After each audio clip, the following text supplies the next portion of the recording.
Assalamualaikum warahmatullahi wabarakatuh.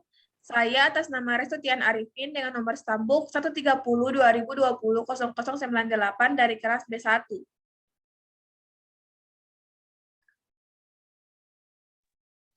Dan saya Sian Ismail dari kelas B1 130-2020-0099.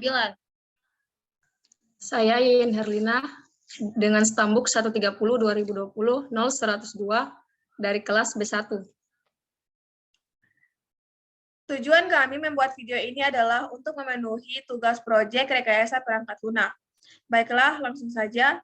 Yang pertama, pendahuluan. Tujuan penulisan dokumen. Tujuan pembuatan dokumen ini adalah untuk menjelaskan mengenai spesifikasi kebutuhan perangkat lunak yang akan dibuat atau dikembangkan, baik berupa gambaran umum maupun penjelasan secara detail atau menyeluruh.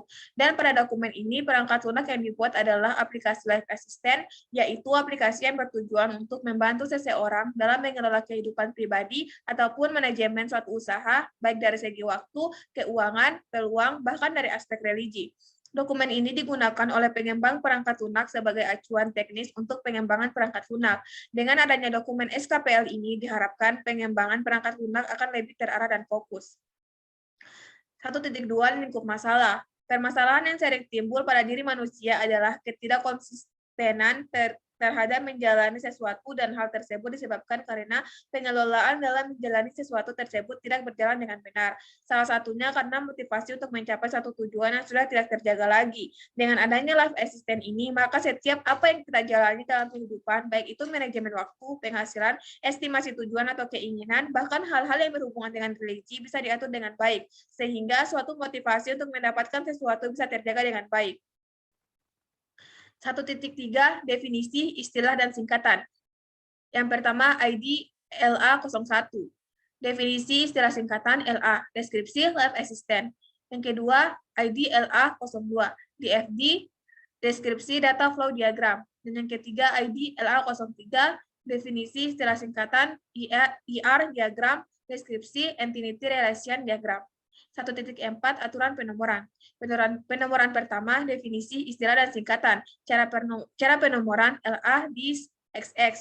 Deskripsi penomoran, dis merupakan kode untuk definisi, istilah, dan singkatan. XX merupakan nomor pembeda definisi, istilah, dan singkatan.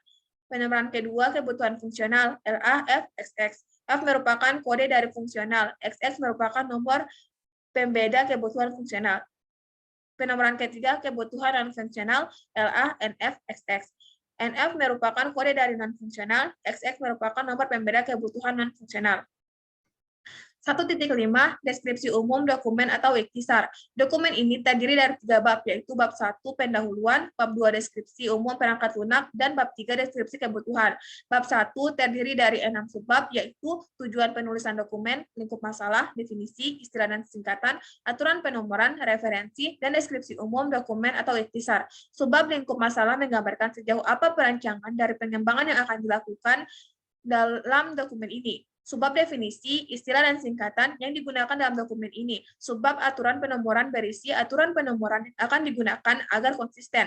Subbab referensi berisi referensi yang digunakan dalam pembuatan perangkat lunak dan dokumen ini. Subbab deskripsi umum dokumen atau ikhtisar berisi gambaran atau sistematika dalam penulisan dokumen ini. Bab 2 terdiri dari 3 subbab utama, yaitu deskripsi umum sistem, karakteristik pengguna, batasan, dan lingkungan operasi.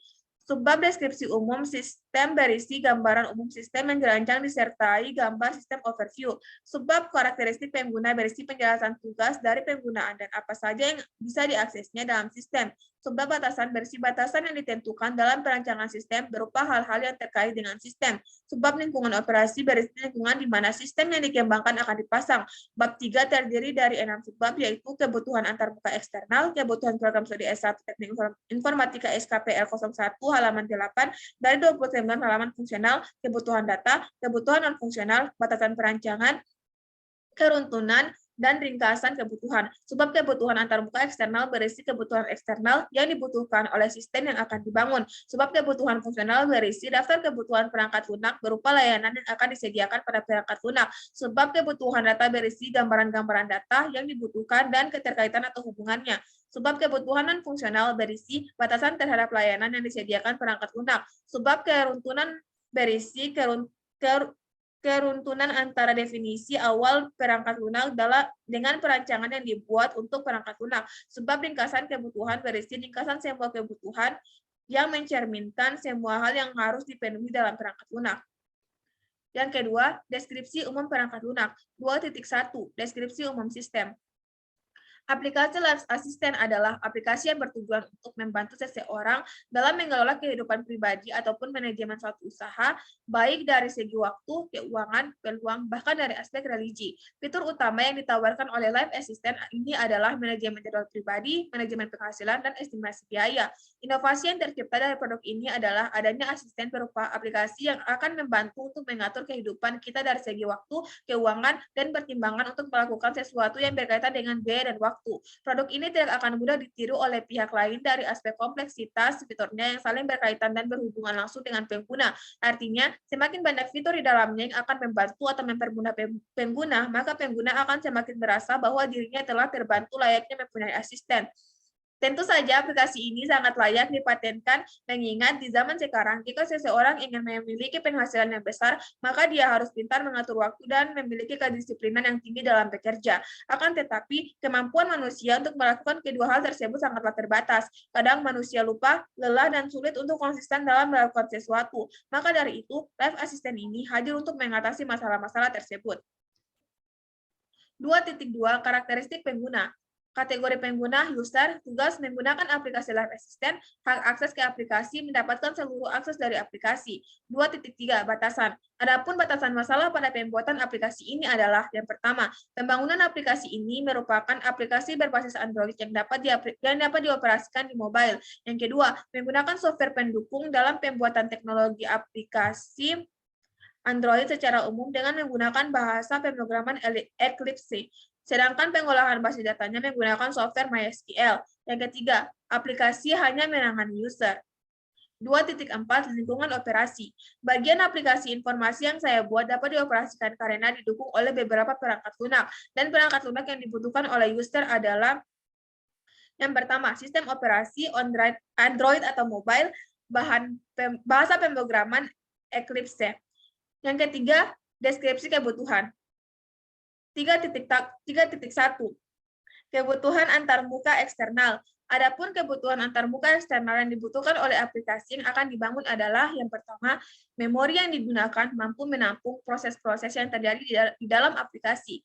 3.1.1 Antarmuka pemakai. Tampilan GUI atau grafik user interface dalam bentuk mobile pada browser bertab relatif dengan scroller dan resolusi horizontal 970 piksel fix untuk DEM default dan vertikal relatif resolusi horizontal atau vertikal bergantung pada tema yang diterapkan. 3.1.2 Antarmuka perangkat keras. Yang pertama, RAM 1 GB, yang kedua, layar dengan resolusi minimal 3,5 inci, yang ketiga, smartphone atau Android, dan yang keempat, gadget yang dapat mengoperasikan aplikasi berbasis Java. 3.1.3 Antarmuka perangkat lunak. Yang pertama, Java Eclipse sebagai bahasa pemrograman pembangunan aplikasi berbasis mobile, yang kedua, MySQL sebagai database yang dibutuhkan untuk menyimpan semua informasi yang diproses dalam modul server. 3.1.4 Antarmuka komunikasi. TCP/IP Transmission Control Protocol atau Internet Protocol digunakan sebagai standar komunikasi data yang dipakai oleh komunitas internet dalam proses tukar-menukar data dari satu mobile ke mobile lain di dalam jaringan internet. Selanjutnya akan dilanjutkan oleh teman saya yang bernama Sian Ismail.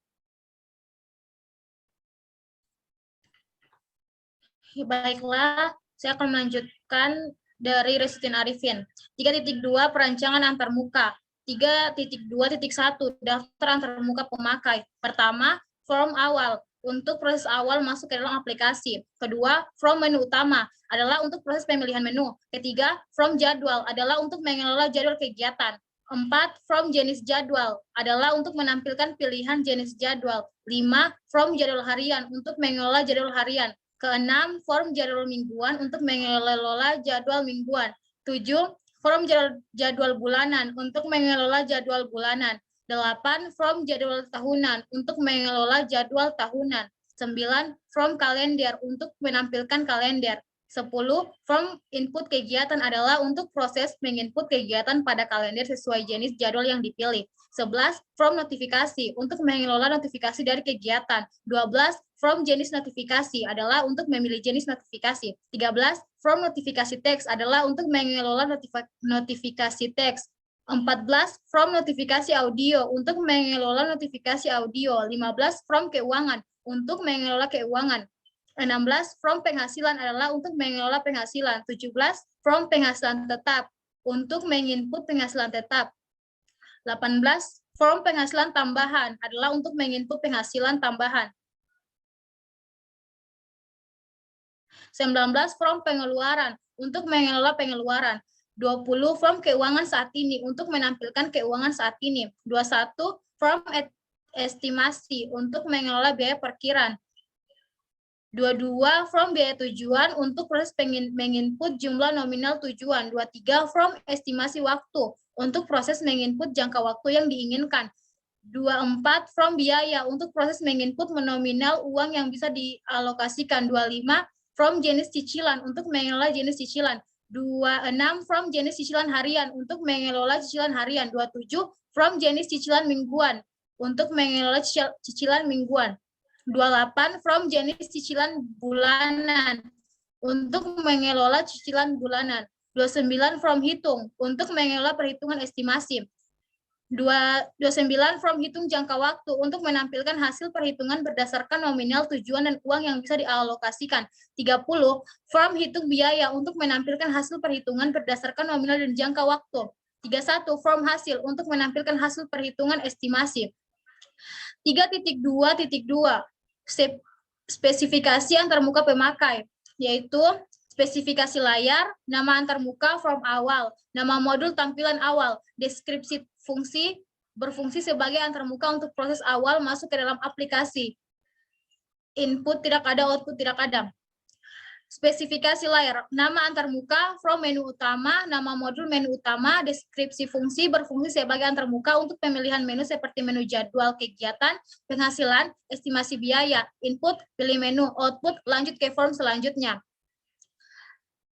Spesifikasi layar, nama antarmuka from jadwal nama, modul jadwal kegiatan, deskripsi fungsi, berfungsi sebagai antarmuka untuk mengelola jadwal kegiatan seperti menu jadwal, kalender, dan notifikasi.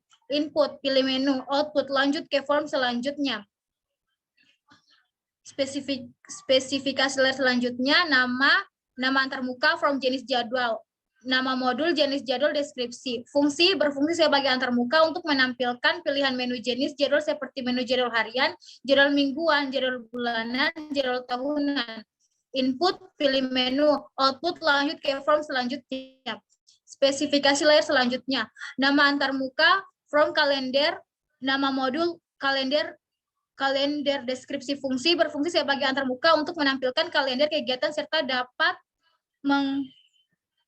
menginputkan kegiatan baru. Input, pilih buton, input kegiatan, output, lanjut ke form input kegiatan. Next.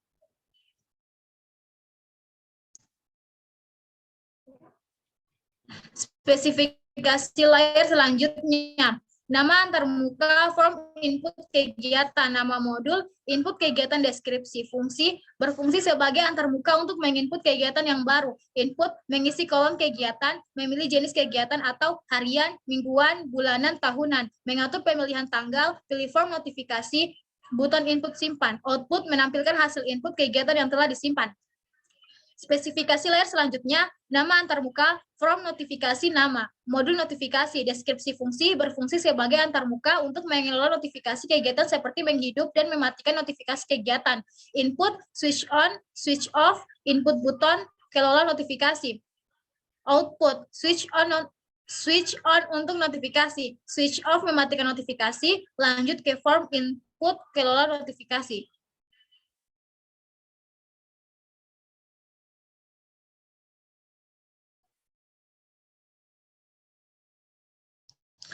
Spesifikasi layar berikutnya, nama antarmuka from jenis notifikasi, nama modul, jenis notifikasi, deskripsi input, mengisi kolom nama notifikasi, memilih jenis notifikasi atau alarm, email, SMS, dan lain-lain. Mengatur pemilihan tanggal, mengatur besar kecil volume notifikasi, memasukkan email, mematikan menghidupkan notifikasi. Output, hasil input kelola notifikasi akan ditampilkan di form notifikasi. Spesifikasi layar selanjutnya, nama antarmuka, form keuangan, nama modul jenis notifikasi, deskripsi fungsi, berfungsi sebagai antarmuka untuk mengelola keuangan seperti penghasilan, pengeluaran, keuangan saat ini. Input, button input, penghasilan, button input penghasilan, output, lanjut ke form selanjutnya.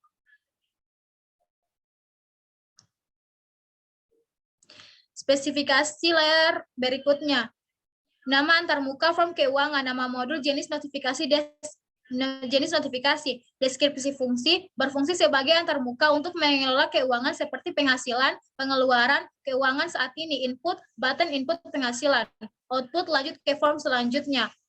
Spesifikasi layar berikutnya, nama antarmuka, form estimasi, nama modul, estimasi, deskripsi fungsi, berfungsi sebagai antarmuka untuk mengelola biaya perkiraan estimasi seperti biaya tujuan, estimasi waktu, biaya, jenis cicilan, hitung. Hasil input, pilih button, output, lanjut ke form selanjutnya.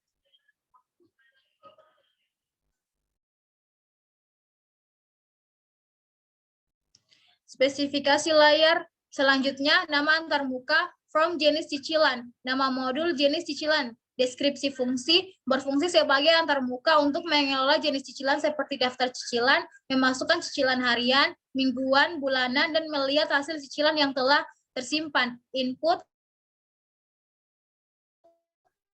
button input, edit, simpan, daftar menampilkan data daftar cicilan dan menampilkan chart line hasil cicilan yang telah disimpan. Spesifikasi layar selanjutnya, nama antarmuka, form hitung, nama modul hitung, deskripsi fungsi, berfungsi sebagai antarmuka untuk mengelola perhitungan dan menampilkan hasil perhitungan berdasarkan nominal tujuan dan uang yang bisa dialokasikan dan menampilkan hasil perhitungan berdasarkan nominal tujuan dan jangka waktu. Input jangka waktu, hitung biaya detail. Output, menampilkan hasil perhitungan jangka waktu dan biaya.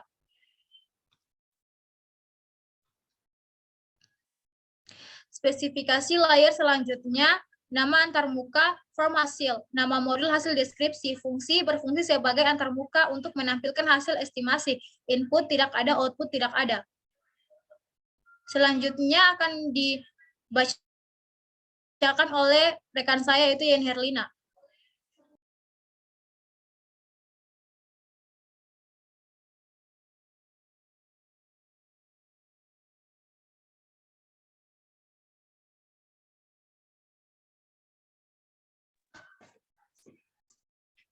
Tiga kebutuhan fungsional, IDLA F01.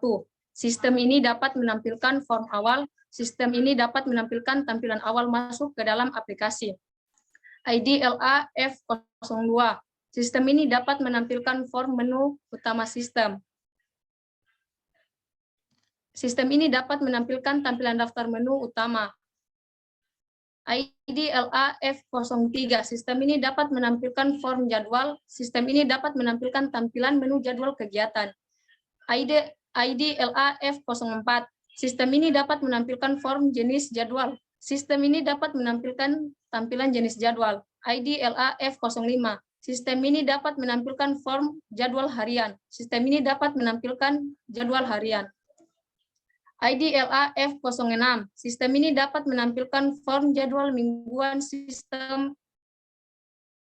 ini dapat menampilkan jadwal mingguan. IDLA F07. Sistem ini dapat menampilkan form jadwal bulanan. Sistem ini dapat menampilkan tampilan jadwal bulanan. IDLA F08. Sistem ini dapat menampilkan form jadwal tahunan. Sistem ini dapat menampilkan jadwal tahunan.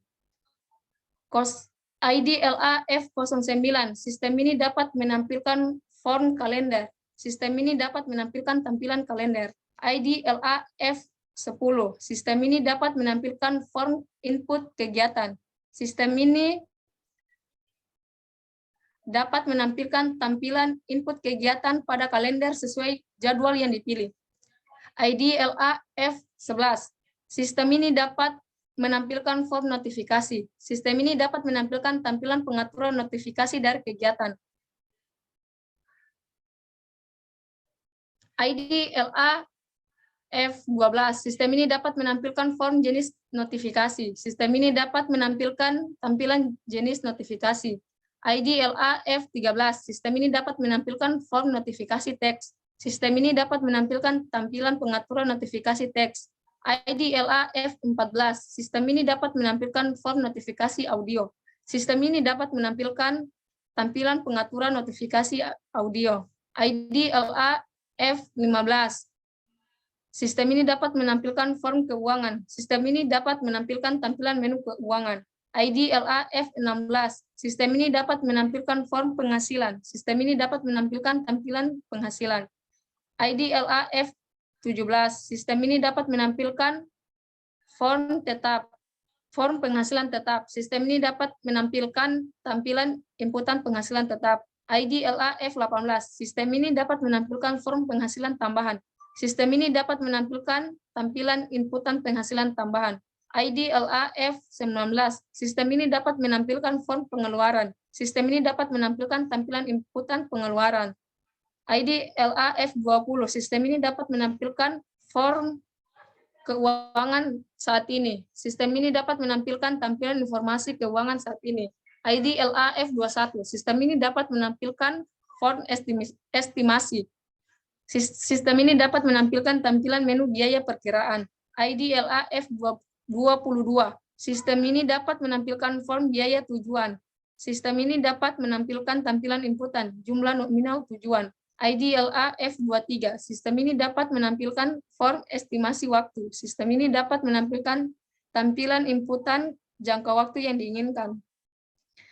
ID LA F24. Sistem ini dapat menampilkan form biaya. Sistem ini dapat menampilkan tampilan inputan nominal uang yang bisa dialokasikan. ID LA F25. Sistem ini dapat menampilkan form jenis cicilan. Sistem ini dapat menampilkan tampilan jenis cicilan. ID LA F26. Sistem ini dapat menampilkan form jenis cicilan harian. Sistem ini dapat menampilkan tampilan cicilan harian. ID LA F27. Sistem ini dapat menampilkan form jenis cicilan mingguan. Sistem ini dapat menampilkan tampilan cicilan mingguan. ID LA F28. Form jenis cicilan bulanan. Sistem ini dapat menampilkan tampilan cicilan bulanan. ID LA F29.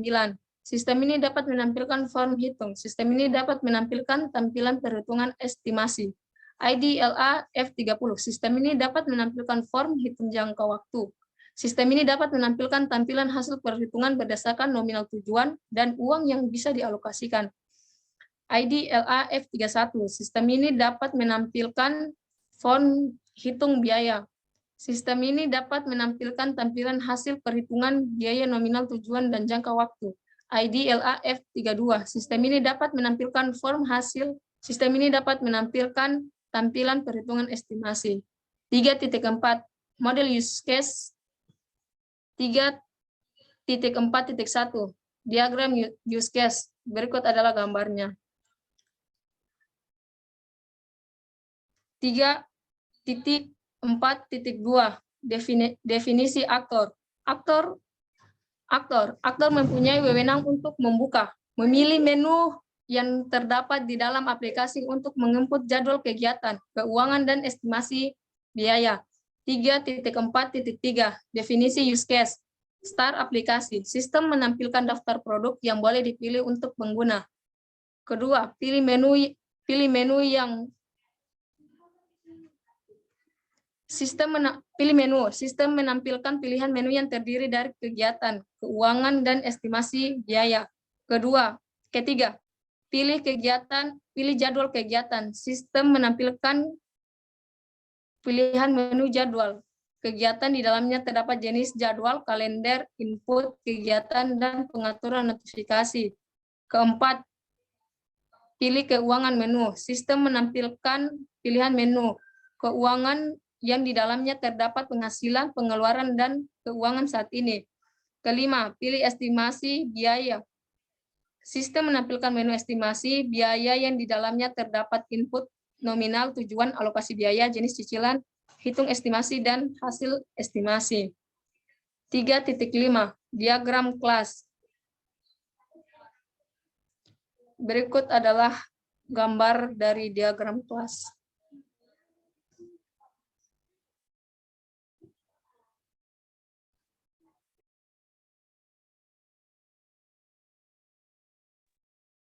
Sekian pemaparan tugas proyek kami. Kurang dan lebihnya mohon dimaafkan. Wassalamualaikum warahmatullahi wabarakatuh.